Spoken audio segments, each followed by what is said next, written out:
We're up to chapter 4, Mishnah number 1 of Pirkei Avos, and it's very exciting. We're beginning the second half of the book. The first 3 chapters are behind us, and now we begin chapter 4.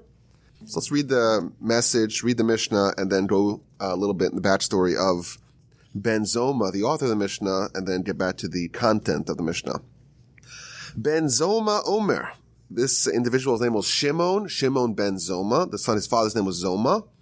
And he used to say the following aphorism. Ezehu chacham, who is truly wise, halo made mikol adam, whoever studies, who learns from each person. Shenemar mikol milamdei eskalti, from all my teachers I grew wise. He quotes a verse to substantiate his claim that who is really wise, not the person you may think is wise, but the one who's always learning from every person that they encounter. Ezehu dibar, who is mighty, who is strong, hakovesh et yitzro, whoever conquers his yetzer, his evil inclination. We have an evil inclination. You think the mighty one is the guy in the octagon or in the ring.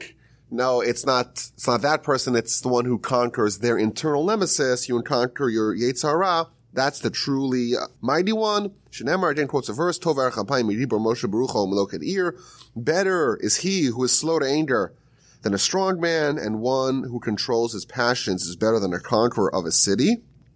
Ezeu ashir asamech b'chalko, who is truly rich, he who is happy with his lot. Again quotes a verse, Shenemar yikapach yisochel ashrecha v'tov lach. The labor of your hands, when you eat, you are praiseworthy, and it is well to you. And Ashrecha b'olam hazeh v'tov lach b'olam haba. He adds that when it says that someone who is happy with his lot is wealthy, they're praiseworthy in this world, and it's good for them in the next world. And finally, he concludes, Ezeu mechubad, who is honorable, hamechabed et habriot, the person who honors other people. Shenemar ki mechabdai achabed ubozai yekelu. Again quotes a verse, for those who honor me I shall honor, and those who scorn me shall be degraded. So a lot here to unpack. He tells us 4 things that people assume.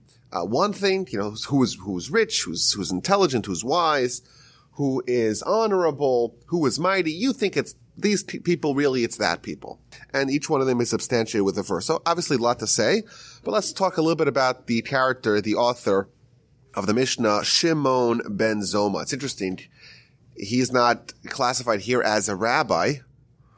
And we find out in the Talmud that he was quite young, and he was considered a student, and he had actually, there was a group of Shimons, all of them had the same first name. There was Shimon ben Zoma, Shimon the son of Zoma, and Shimon ben Azai, who incidentally is the author of the upcoming Mishnah, Mishnah number 2. They two were students, and they were students that were so outstanding that they would be almost on par with the sages, with the ones that preceded them. Even though they were very young, they were very advanced. But they were never ordained. It's possible that they were never ordained because they died young. It's not so clear from the source, but it is clear that at junctures in the history when we find out about them, they were very young, yet they were considered on the same pedestal as the sages of Yavne. Both of them were students of Rabbi Yehoshua. We've spoken about it many times, and both of them were not ordained, possibly for different reasons. Now, there's an interesting teaching in the Talmud to get a sense of the stature that they held.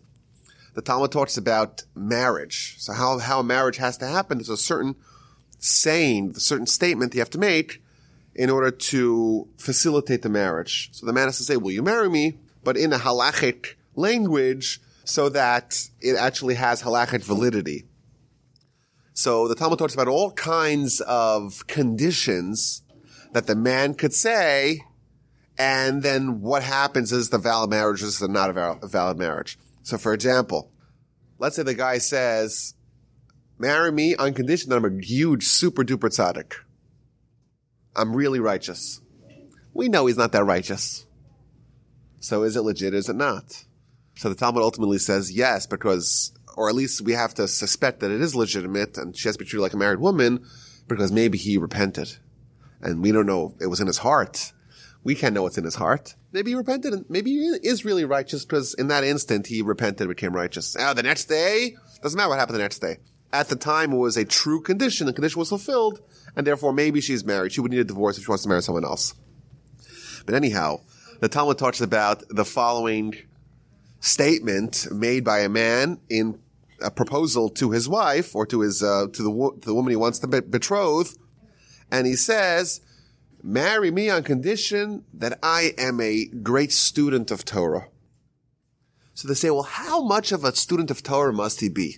We don't say that we expect him to be like Shimon ben Zoma or Shimon ben Azai. Even though they were students, they weren't ordained as rabbis, as sages, as elders. But still, they're a class on their own. They're a different level. They're tremendously overachievers. And therefore, that's not what people expect. Rather, it means the average student. And by the way, what does it mean the average student? Says the Talmud. This is the student, not the sage. It means whatever you talk to them about, whatever they studied, they have familiarity with it. It's not foreign to them. And then it goes on to say, what if someone says, marry me on the condition that I'm a sage? What level of sage are we talking about? It's not like Rabbi Akiva and his friends in Yavne. Those are the highest sages that we've ever seen. That's more than is the average sage. Rather, it's just the run-of-the-mill sage. What does that mean? You can ask them any question in all of Talmud, and they'll know the answer. Again, this gives us a sense that even though they were students, they were still shoulders and above everyone else, all their other peers. Now, Ben Zoma makes another memorable appearance in the Passover Haggadah. There is a statement that we say towards the beginning of the Passover Haggadah, which talks about the mitzvah of telling over the story of the Exodus. And Rabbi Elazar ben Azariah, again, a sage that we've talked about recently, he says that I'm around 70 years old and I never merited to say the story of Passover at nights until Ben Zoma expounded the verse, and he taught us that we're supposed to teach even at night the story of the Exodus. Okay, that's just another historical note that every year during the Passover Seder, we mention Ben Zoma as well. Along with many other sages, he makes an appearance in the Passover Haggadah. Now, there's another midrash in which Ben Zoma makes a very powerful, insightful comment. They're talking about why Judah was selected as the leader. You know, Judah became the family and the tribe that the monarchy extended from Judah. Why from Judah? Why not from Benjamin or Reuven or someone else? So the Midrash talks about that. It says, don't say that Judah was more mighty, he was more physically capable, because look at Shimon and Levi. Look what they did to a whole city. Obviously, they were men of tremendous physical vigor and strength. So it can't be that. Rather, it looks at one episode of Judah's life that seems to be a shameful episode in his life, but really it demonstrates that he had leadership qualities. And that is the episode of his daughter-in-law, Tamar. She gets dressed up like a prostitute. He consorts with her, and he doesn't discover her identity, but he gives her some identifying marks, like his signet ring and his staff. And then later on, she's pregnant, like, ooh, what a scandal. And he's presiding over her case. And then she shows up and she says, well, the man who owns these things is the real father. And Judah recognizes that it's him. And he says, she's more righteous than me. And the rest is history. That descendants, those twins, eventually are the forebearers of Messiah, of King David, and that lineage of the monarchy. And the Midrash tells us that Judah had the cover to deny it. He had a plausible deniability. Why? He could say, listen, she's his daughter-in-law. She went into his house. She took his signet ring. She went into his house. She took his staff. She is setting him up. He had an alibi. And who else was there? It says in the Midrash. Jacob was there. Isaac was there. All of Judah's brothers were there. And none of them thought he was guilty. And yet he had the strength of character to admit, to fess up. And that shows that he's someone who's not acting, with their own self-interest, but what's correct, what's righteous, what's just. And that is the characteristics of a leader, the characteristics of a king. And that's why he was selected to be the king, to be the leader. And then it quotes a statement from Ben Zoma.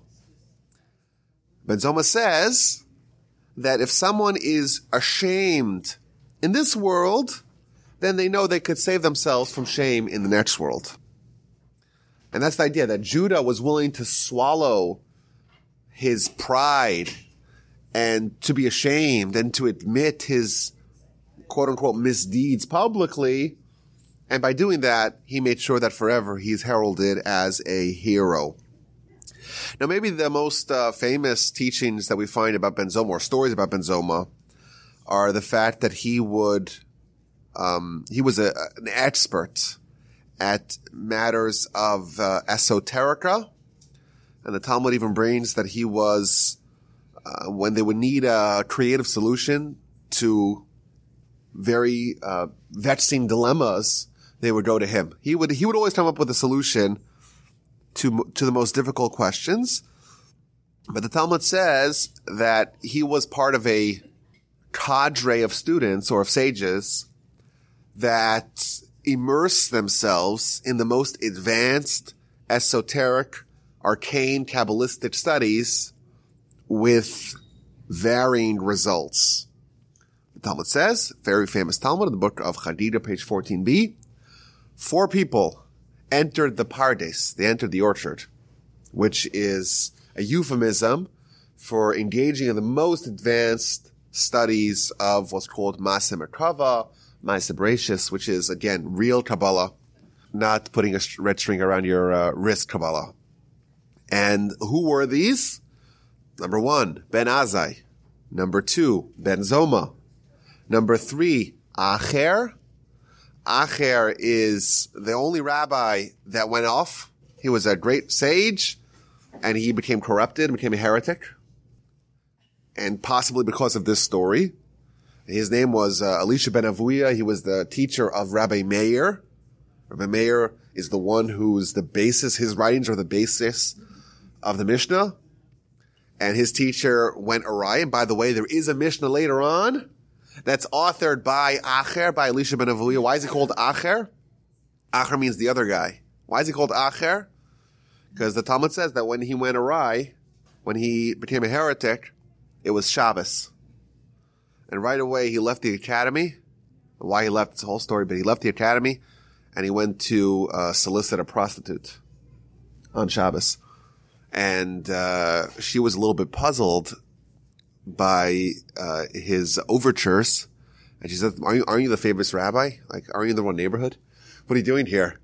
So Shabbos, and he went to the ground and he plucked out a flower from the ground, which of course is something you don't do on Shabbos. So she said to him, oh, you must be Acher. You must be someone else. I must have gotten you mixed up with someone else. You have a doppelganger. And that became his name. He became assigned his name, and the rest of his life, his students were trying to get him to come back.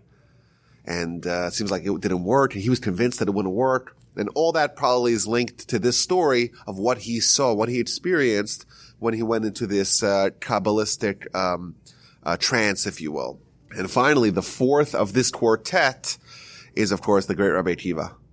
And the Talmud tells us that Rabbi Akiva gave them some advice about what they should do. And some people listened, some people didn't. Ben Azai, he got too close and he died. It seems like Ben Azai, he peered beyond what he was allowed to. And like Torah tells us, you can't look at God and live. You can't connect on a sensory level to the highest realms and still survive. It just doesn't work.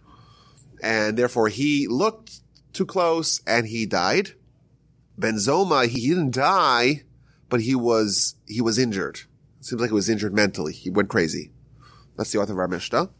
Acher, he went awry, and Rabbi Akiva was the only one who went with peace and left with peace and exited with peace. This is, in fact, when the Talmud talks about Kabbalah, it's these few pages in the Talmud, in the book of Chadida, around 1415. That's where the sources are for all these things. So that gives us maybe another reason why, this is the speculation, why Ben Azai was never made Rabbi Ben Azai, Rabbi Shimon Ben Azai, because he died in this episode.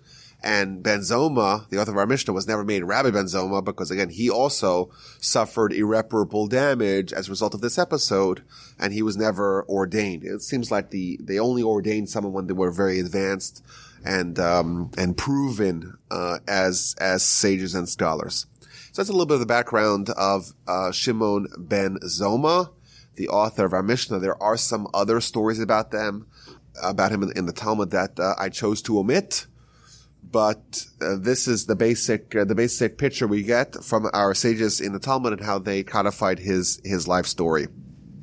Now, he teaches us here that there are different kinds of wisdom. There's the wisdom that we generally attribute wisdom with, and then there's the real wisdom, someone who learns from every person. There's varying degrees of mightiness.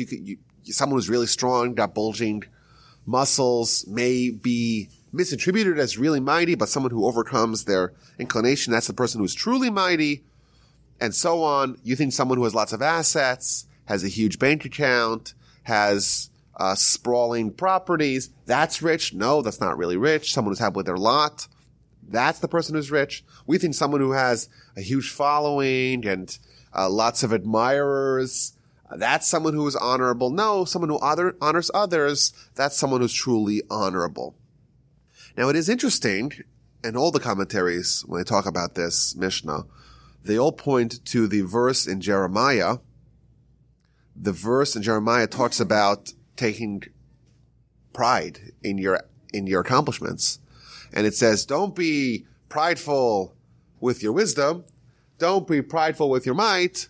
Don't be prideful with your wealth. That's all from God. Be prideful with how much you yourself really accomplished. And again, these three things that are listed here in the Mishnah, they make that appearance in that verse. And it seems like Ben Zoma is basing his teaching on these three things: wealth, wisdom, and might. Now, I want to just make a quick note here, just a quick disclaimer. There is voluminous commentary in this Mishnah, and I don't want to give off the impression that we're going to cover it all, because there really is a tremendous lot, and therefore I had to select what to talk about and what not to talk about, because I think we could really spend the whole semester on this one Mishnah and really delve into it. So I just want to make that clear ahead of time. We're going to try to cover it in one sitting, in one session, but we're going to have to just, by necessity, we're going to have to make the choice of what we're going to talk about, what we're not going to talk about. Now, in addition to that verse in Jeremiah, there's also another teaching of the Talmud that seems to indicate that these three things, how strong you are, how wise you are, and how rich you are all predetermined by God before you were born. Why? The Talmud says, the book of Nida, page 16b, when a child is about to be conceived, the angel takes the primordial biological matter, brings it to God, and says, okay, what's going to be with this child and this person that's going to emerge from this cocktail? Is this child going to be strong or weak? They're going to be physically robust or feeble? Are they going to be wise or are they going to be foolish? How intellectual are they going to be? And finally, will they be rich or will they be poor? All that's already determined. However, says the Talmud, whether they'll be a tzaddik, whether they'll be righteous, or they'll be a rasha, or they'll be wicked, that's not determined. And concludes the Talmud with the famous statement, everything is in the hands of heaven, aside from fear of heaven. All the other things are predetermined. It's genetic. How can you be prideful about it? But the degree of spiritual refinement, how righteous you are, that's in your hands, and therefore you can't blame your genes on that. You can only blame yourself. So we have these two sources, the Talmud, and we have this, the verse, and comes along Ben Zoma, he's like, yes, what people talk about wealth, that doesn't really matter, because of how can you be prideful of that? It's given to you by God before you were even born. People talk about wisdom, again, it's your genetics. It's not really something you could take pride for. How rich you are, how poor you are, again, these are up to matters that are beyond your control. However, there is a different version of wealth. There is a different version of might. There is a different version of intellect that is part of the fear of heaven sphere. It is within your choice. It is within the bounds of your free will. You do have a say in that kind of intellect, in that kind of wisdom, in that kind of wealth, in that kind of might, and therefore, that is what's truly yours. If you want to be truly wise, you want to be truly mighty, you want to be truly wealthy, then you could do that. You focus on those areas or those angles of wealth, might, and intellect. So that's the general background for this teaching. Now, the commentaries talk about this Mishnah. You can talk about it by the four separate things independently, or you can talk about the big picture. So we'll go through a few examples of the big picture, and then we'll talk about the small picture. There is another place where the Talmud lists these three characteristics together, again, as wealth, wisdom, and might. It talks about, and this is very surprising, it says, the Almighty is only going to give prophecy to someone who is mighty, wealthy, wise, and humble. You want to be a prophet and you're not rich? You want to be a prophet and you don't have bulging muscles? You want to be a prophet, you're not the sharpest bulb in the drawer, knife in the drawer? Sorry, you can't do it. You have to have those characteristics. And the obvious question is, the Talmud itself says that those things are predetermined. How rich you are, how smart you are, all in the hands of God, all done before you were even born, before you even conceived. How could I lose out on my opportunity for prophecy if I don't have those things which are out of my hand? So, one of the commentaries says a very fascinating thing. It says the only thing that matters is how humble you are. The only thing that matters is humility, is subservience to God. That's the only thing that matters in determining whether or not you're a prophet. But if someone is feeble, and they're poor, and they're not that intelligent, yet they're humble, their humility is kind of not that big of a deal. Because after all, what do they really have going for them? Not much. How difficult was it for them to become humble? It wasn't that difficult at all. Because kind of life conditioned them towards humility. On the other side, you see someone who's tremendously wealthy, yet is humble. Someone who's tremendously intelligent, yet is humble. Someone who's tremendously physically gifted, robust and strong, yet they're humble. That humility was very difficult to achieve because everything in their life was pushing them towards hubris, and nonetheless they became humble. That's a person who truly earned their humility, and therefore they become worthy of prophecy. What we find out over here is that really what matters is humility. That's the characteristic that really matters for someone to be a prophet. And therefore, is there a version of wealth, of wisdom, of strength, of might, that is one that exudes humility? That's the question. And what do we find over here? You have a wise person that can be wise, it could get to their head, or they could say, I'm learning from every person. Every person, even the people that are smaller than me, even people that are less intelligent than me. That is an act of wisdom that is rooted in humility. And similarly, what do you have? A mighty person whose might is not going to lead him to hubris, but to humility, not to haughtiness, but to subservience. That's someone who does not use their might for anything other than internally overcoming their Yetzer Hara, not to use it to lord over others, not to use it to aggrandize themselves over others, but to use it to overcome themselves. That's an act of humility, and that's might married with humility. Similarly, someone who's rich and does not view it as something that makes them better than other people. They're happy with what they have, which, by the way, could mean that they have a lot. It could mean that they have a little, but they don't realize, they don't misinterpret it as if they're better because they're richer, or as if their money or their wealth is something which is attributable to them. Rather, they're happy with what God gave them, and they know to use it properly. So again, there's a common theme here of these characteristics that could potentially lead someone to be haughty, but instead are used in a humble fashion. My grandfather of blessed memory, he talked several times about this Mishnah, And he said that we exist on different planes. We exist externally and we exist internally, which broadly speaking could be the breakdown of body and soul. We have the body, which is our external persona, and we have the soul, which is our internal persona. And there's tension between those two identities. Which one of those is us and which one of those is the imposter, or which one of those is the afterthought. That, of course, is the tension that accompanies us throughout our life. And that's what Torah is trying to navigate. That's what's trying to push. That's what's trying to influence. And then here we see this clash of our internal self and our external self. If you ask someone who's a rich person, there's the external rich, and then there's the internal rich. Who's the wise person? There's someone who's externally wise and someone who's internally wise. Who is the one who is externally mighty, and who is the one who is internally mighty?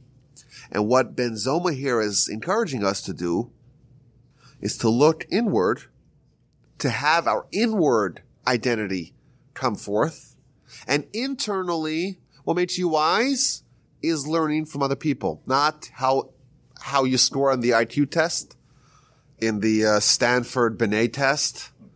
It's not about, how much you know, how much knowledge you amassed, how much trivia you know, but rather, are you someone who's internally trying to connect to wisdom, even if it means asking someone who knows less than you?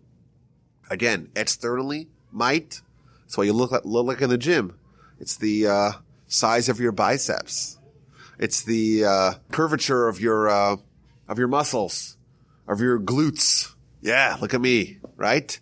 That's what externally. That's the strength. That's the might of your body. What's the might of your soul? That's when you overcome your internal foe and really confront the devil, so to speak, that exists within each and every one of us. And again, similarly with wealth, there's the external wealth, the wealth of the body. What's the wealth of the soul? The wealth of the soul is someone who's happy with their lot. And you can have a situation, someone who is financially poor, but internally wealthy. And of course, the flip side exists as well. Financially very wealthy, but spiritually or soulfully very poor because you're so miserable by how little you actually have. And ironically, the more someone gets, the more familiar they become with large numbers, and therefore the more they can feel like they're lacking. If someone just wants to buy their first home, that's their ambitions. The amount that they're missing is comparatively very low versus someone who already has everything that money could buy, but is gnawed of the fact that there's billionaires that have even more than them. Their deficit, so to speak, is even larger. So again, this struggle, this conflict that we have with our internal self, with our internal identity and our external identity, again, is a through line, a threading this teaching of Ben Zoma. But going more specifically here, the obvious question is, why would you learn from every person? Doesn't it make sense to only learn from people who are wise, who are capable? So Rabbeinu Yonah, he says something very interesting. He says that someone's wisdom that they've acquired and someone's wisdom that they have yet to acquire could be entirely different. How so? You have someone that has a lot of wisdom, but doesn't love it. And therefore they're not going to pursue so much. Their future earnings, so to speak, are pretty bleak. Whereas someone on the flip side, who maybe they have what they've accomplished already today is not that remarkable, but what they're going to accomplish in the future is the prospects are quite bullish because they love wisdom and they're constantly pursuing wisdom. Someone like that, that's what he's talking about. He said it's not about what you've accomplished hitherto. It's about what you're going to accomplish. And how do we determine what you're going to accomplish in wisdom? How eager you are to learn from every person that you encounter. He compares it to someone, the true lover of wisdom is someone that's always looking, always trying to find a new insight, a new understanding, a new piece of knowledge, a new skill. And he compares it to someone who's looking for gold. There's no amount of gold that's negligible. It's all valuable. If you truly value wisdom, then you're not going to say, well, this kind of gold is not for me. It's not that much gold. If you really value it, if you truly understand its worth, then every little bit of it, every smattering of wisdom is something that you'll value, and therefore you'll demonstrate that by even learning from every person.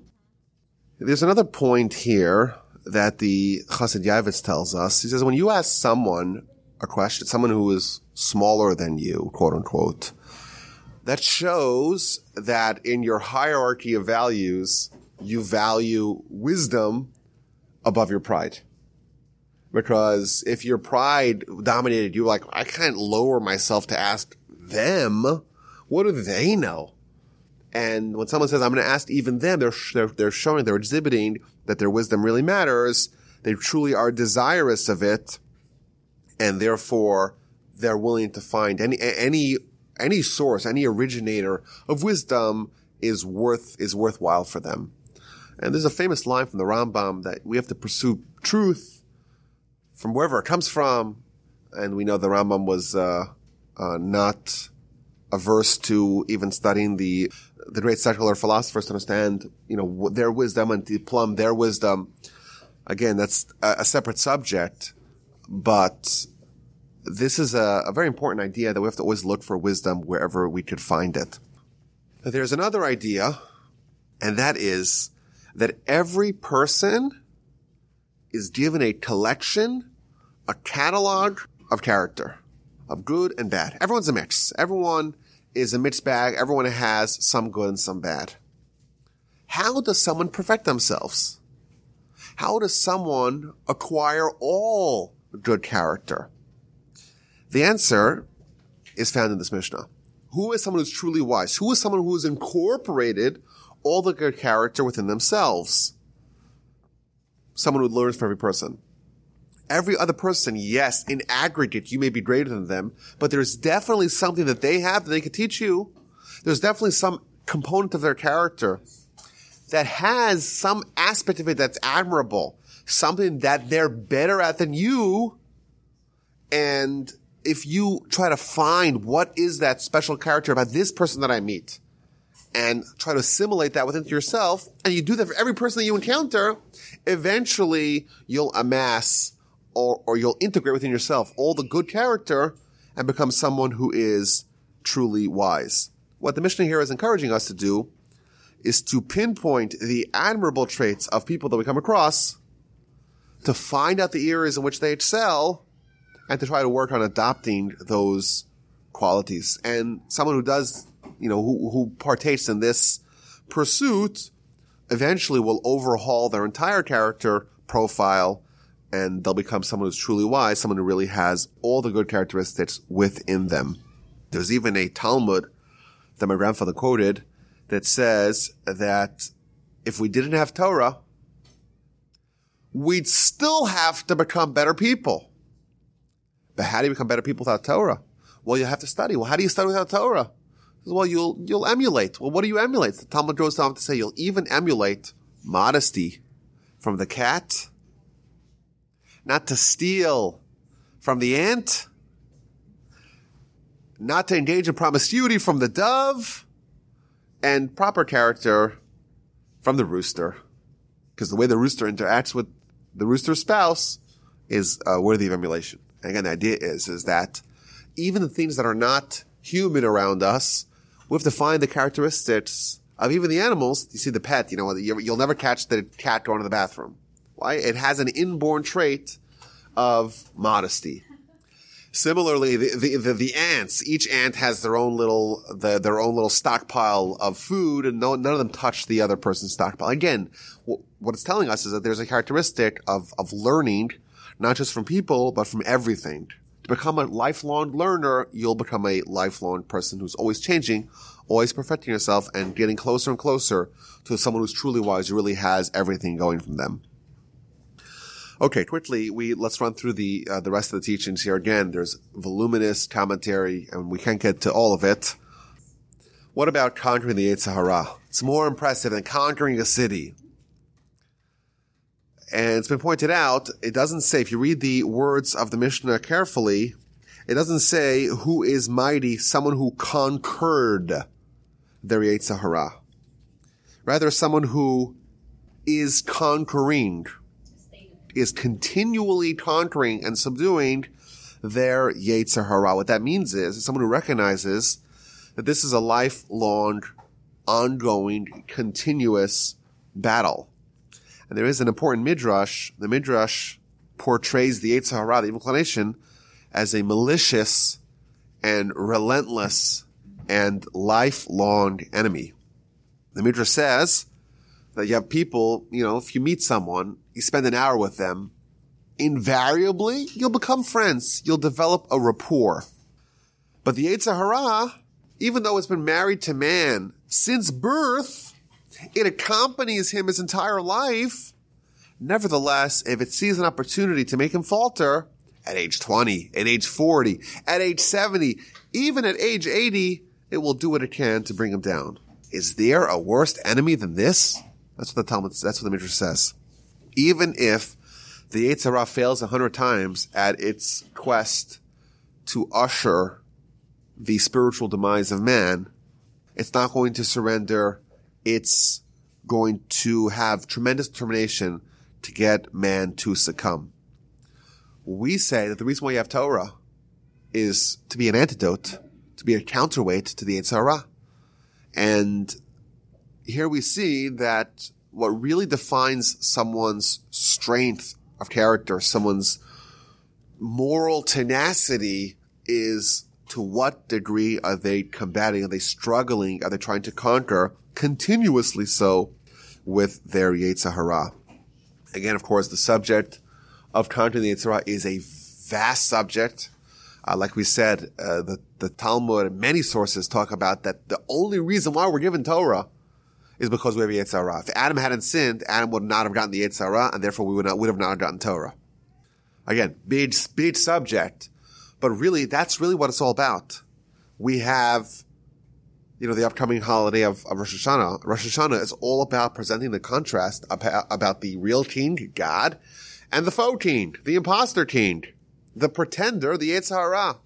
That's one of the main motifs of Rosh Hashanah. That's the idea. And we're choosing to abandon one and embrace the other. That's what Rosh Hashanah is all about. And again, that's the objective of Torah. That's why we have mitzvahs. All of that is to facilitate our conquest of the Yetzer Hara. Obviously, it's a big subject. But again, that is what determines someone's true might. Someone who's rich is someone who's happy with his lot. If you're not happy with what you have, no matter how much you have, you'll always view yourself as a pauper. Even if in absolute terms you're very wealthy, if you're not happy with that in relative terms, you'll never be happy. And I think there's another point here that really undergirds this message, and that is that we have to recognize, as hard as it is to recognize, but we have to try to recognize that God determines what happens. And therefore our success and our failure, yes, it's of course in our hands. If we sit on the couch and wait for God to parachute wealth down our chimney, we're probably going to wait for a long time. But ultimately, the success and failure is not really in our hands. Yes, our effort is needed, but the results, ultimately, they're in God's hands. And therefore, when I realized that my lot was apportioned to me by God, because God knows what I need and gave me what I need to accomplish whatever it is I need to accomplish, that's a tremendously gratifying, happy thought, to realize that God made for me everything that I need to accomplish whatever it is I need to accomplish. It's a very happy thought. There's a blessing we say every morning, She'asa li kol tzarki. God made for me everything that I need. Some things maybe I want and I don't have, but everything I need, I have. And that's a very happy thought. It's a very heartening thought to realize that whatever I need, I got, and whatever I don't need, I didn't get, and therefore my lot is tailored to my needs, and therefore I'm the happiest guy in the world, regardless of what I have, because I know whatever it is that I need, I have. And there are some suggestions here in the commentaries about how to actually do this. The Chassid Yavis, for example, he says that if someone is poor and they win the lottery, of course they'll be jubilant. They'll be exuberant. They'll be over the moon. But eventually that will wear off. And the attitude that they had until that point will eventually resume. It might take a month or two. It might take a year. But if they're not happy prior, they won't be happy afterwards, at least not long term. Because it's really the attitude that determines the happiness. But if someone instills in their heart continuously, always, at every point, that their lot is given to them by God, and even if they're rich, they right away could become poor. It could happen. Their fortunes could overturn overnight. But whatever they have was given to them predetermined by God, based upon, of course, calculations that are beyond us. Someone like that will always, at all times, be happy with whatever he has continuously. So again, it's an attitude change. If you find happiness with what you have, you'll always be happy. If you're always looking about what you don't have, if you're always looking about what someone else has, there's always going to be someone who has more than you. Always. And therefore you could always be miserable. Or you could always be happy. There's, of course, a story in the Talmud about Rabbi Akiva and his wife when they were so destitute and they got a knock on the door and it was an old man, bedraggled, who asked to borrow some hay because they didn't even have any hay. Could I have some hay for a bed? And he was like, look, there's people who have it even worse off than we have. Yes, it's pretty bad, but you know what? We have hay. We were able to lend out hay. We're able to give hay to someone who doesn't even have that. And that's another thought, to think about how much more people have than us. Of course, it's endless. But there's a lot of people who have a lot less than we do. And that's it's a very happy thought because it reminds you about what you do have. And if you have good health, if you have vision, if you have, you have a car and a house and a family, you have things that we take for granted, but you realize how amazing that is, how gratifying it is. You truly will be happy with what you already have today. And yes, it doesn't mean that we should not seek upward mobility, of course, but that's not going to solve our problem. The attitude we have to have, regardless of where we are along the income and wealth spectrum, or any spectrum really of achievement, we could want more, we could aspire for more, we should. But we have to be happy at whatever juncture we are at that point. Now, the Mishnah tells us that these benefits are in this world and in the next world. And we are praiseworthy in this world because when someone is self-sufficient, when someone feels like they can hold their own, it's a great feeling in this world. And you know what? When someone's happy with what they have, they're less likely to cheat. They're less likely to act dishonestly. They're less likely to steal. And you know what? That bodes very well for them in the next world. And finally, we read about someone who conveys honor, confers honor to other people. That makes them truly honorable.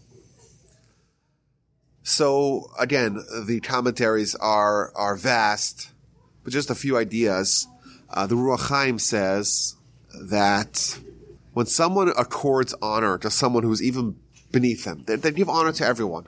What does that demonstrate? That demonstrates that within each person, they see their importance, their indispensability, and their holiness. They see the soul. They see every person as created in the image of God, regardless of who they are. This person, God decided that they have worth. They're valuable. And therefore, if God considers them valuable, I'm going to consider them valuable. And in essence, when someone accords honor to others, they're according honor to God by almost, so to speak, by agreeing to what God wants. And by according the godliness within each person, according that honor, it's equivalent to according God's honor. And therefore, if you read the verse, for those who honor me, i.e. those who honor God, I will honor. And the obvious question is, this is not someone who's honoring God, this is someone who's honoring other people. So why does someone become honorable by honoring other people? And then the verse says, well, if you honor God, you yourself will be honored. This is the answer. By honoring other people, you're in effect honoring God, and therefore God's going to make sure that you're honorable in His eyes, and of course, what can we hope for more than that? My grandfather of blessed memory, he has an essay on the subject of honor, and he says some very powerful ideas. First of all, he quotes a verse in Psalms 30 that demonstrates that the essence of the soul, and in fact, the euphemism of the soul is honor. Because the verse says, "L'man yizamercha chavod v'lo yidom," let honor praise God, or sing God's glory. What does that even mean? The answer is that the soul is called honor. And he goes on to say, we assume, or we misassume that honor is an idea of treating other people with respect or with dignity. But the essence, the deep idea behind honor is to recognize and to reveal the stature of something. That's what the essence of honor is to recognize and reveal the stature of something. When I honor another person, I am recognizing and I'm revealing this person's stature and this person's worth and this person's dignity. When I honor a Torah scholar, I'm revealing, I'm recognizing, I'm manifesting the essence of Torah. When I'm honoring God, what does it mean to honor God? It means to recognize and to manifest and to reveal God's oneness in the world. That's what it means. The Torah does not want us to philosophize about God and Torah. Our nation's mission is to honor God. What does it mean to honor God? It means to reveal God in the world. How do we do that? What is the power that we have within us to exhibit honor for God, for other people? That is only the power of our soul. Our soul, again, its name is honor. Its central role in this world is to reveal the glory and the stature of God. It's like the ambassador of God within us is our soul. It's there to reveal the power of man, the essence of man, the greatness of man, the stature of man, and the stature of Torah. Very deep idea. What he's saying here is that when you see someone who honors other people, you are witnessing someone whose soul is operating within them. Whereas you have other people that are always denigrating, tearing down, castigating, always finding the fault in other people. There are people like that. What that demonstrates is that their soul, their beacon of honor, their beacon of nobility, of dignity, is not operating within them. And therefore, everything they can always find a flaw. When someone does that, they're suppressing their soul from operating within them. What does it mean? Who is honorable? He who honors others? What it means is, who is someone who's exhibiting, is manifesting their soul? Someone who is behaving soulfully by always trying to understand the value and the need and the indispensability of everything. What an amazing idea. It's an attitude. The attitude of the soul is honor. Everything. Why does God want this? Everything is necessary. Everything is valuable. Why does God want this thing? That's how the soul thinks. The soul, again, it's the ambassador of God within us. What is the value? What is the need? What is the power? What is the potency? What is the stature of this thing? To reveal that, that's the pursuit of the soul. When someone does that to other people, that shows that they truly are honorable because they are acting like their soul, revealing the honor of everything that they encounter. Very powerful ideas that we see here from Ben Zoma, one of the great sages, or one of the great characters of the Mishnaic era. These four short aphorisms. Who is wise? Who is truly wise? Someone who learns from everyone. Who is mighty? Someone who conquers their Yetzer Hara. Who is wealthy? Someone who's happy with her lot. Who is honorable? Someone who honors others.